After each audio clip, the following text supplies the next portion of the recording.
you talked about the total artist, and Stephen makes a great point, which is Michael Jackson, as one of the consummate total artists in this country's history, was such a good writer that he could be a great writer, and nobody even thought of him as a writer. Right.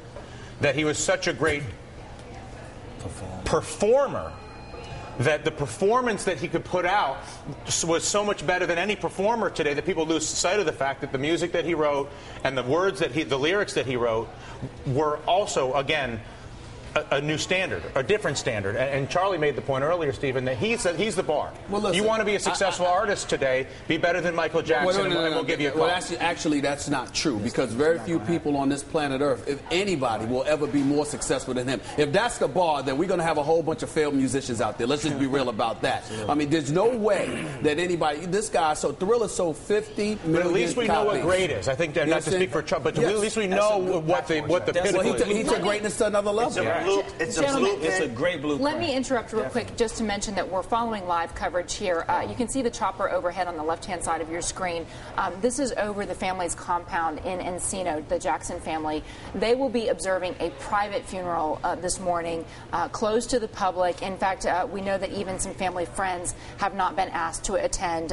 For instance, Reverend Jackson said this morning that he was going to just attend the public memorial at the Staples Center. We understand the family is getting ready to leave. They're going to be escorted by California Highway Patrol and the Los Angeles Police to the Forest Lawn Cemetery. That's the best news that I've heard about the Jackson family since Michael Jackson passed away, because nothing has been private. Everything has been about public publicity. Everything has been about whether or not they're going to charge people to go to the funeral, and then ultimately somebody had to just eliminate that report, what have you. The fact that the family is having something private, just intimate friends, loved ones, family, etc., it shows that there's some level of decency that's being exhibited. Thank the good Lord. Steve, NBC News is now confirming that the casket has been transferred to the Staples Center. So, in fact, Michael Jackson's body and his casket will be at the Staples Center for this public memorial.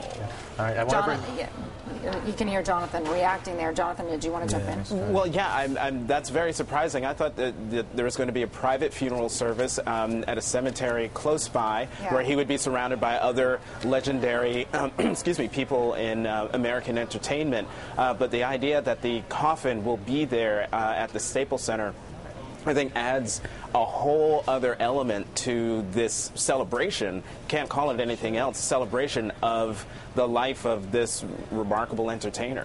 Did you like my readings of the poetry, Jonathan? I did, and Stephen was laughing at me. I'm kind of jealous because sometimes I do dramatic readings of Michael Jackson's songs, but I do it with a little more passion, I think. No, I wanted to focus on the words. I was trying to focus on the words.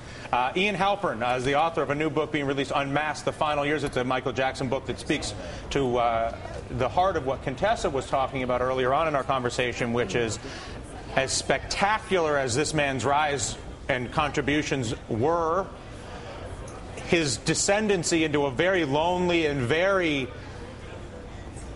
peculiar and unusual environment, shall we say, was equally startling and spectacular. And Ian, I don't know how much you were able to get into sort of explanations as to what most troubled him, what most brought him to the isolation that he lived in. But I'm curious in the themes that you picked up on in writing this book, in unmasking, to use your word, his final years.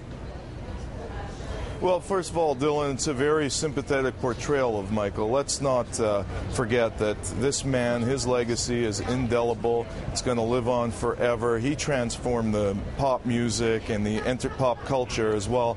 But what I say in my book, there were a lot of vultures around him. This could have been prevented at least a bit. He was ill, but so many people were just gnawing at him for cash, and they tried to extort things out of him. And look back at the child molestation charges. When I heard the verdict, I was furious in 2005, and I set out to convict Michael in a documentary, and there was nothing I could find. This man is not a child molester. I interviewed thousands of people for my film and for my book, and Michael Jackson unfortunately became very depressed as people tugged on him. I've been in contact with people in his inner circle, and unfortunately we have to see this sad turn of events. And I think it's terrible, but here we are, and I think today we have to celebrate his legacy and really honor him for what he accomplished. What is your sense of how many true friends this man had over the later portions of his life? You mentioned vultures. Was there anybody that you're aware of in his life that was friends with a guy named Mike from Gary, Indiana, who happened to have this crazy life? You know, Dylan, that's one of the best questions I have been asked about this whole ordeal. Michael was a very lonely human being. He really cared for his kids. That's what gave him the inspiration to live on. He was a doting father, incredible parent, but he really did not know who to trust, because every time he put trust in someone, he got burnt. But so I guess my question, so he didn't have anybody he was friends with from Gary, anybody he was friends with from Motown. He didn't bring anybody to Los Angeles with him as he got to the bright lights. Maybe he didn't even have a chance, though. I mean, he was a child star, so maybe he didn't have a chance. Yeah, right. There's a lot of unequivocal nonsense being bandied about right now.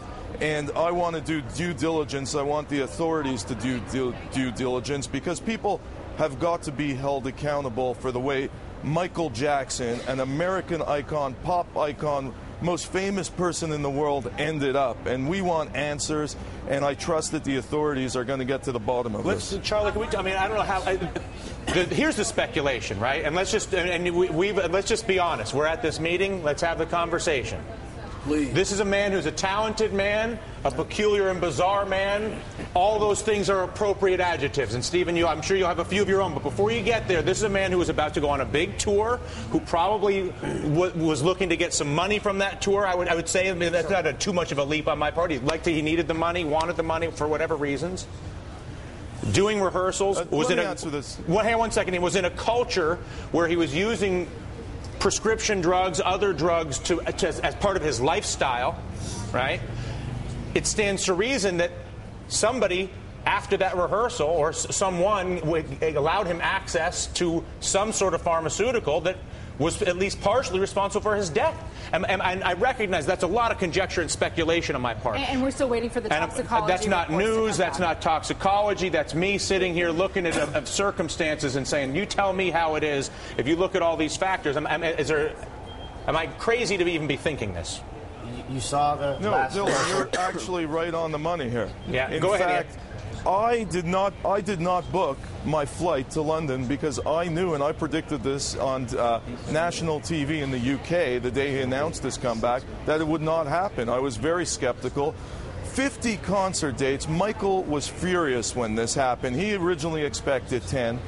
He was in no shape to do a 50 concert tour. He had a lot of illnesses. He's been suffering from anorexia, all kinds of side effects. But did you see and the the people around him turned a blind eye.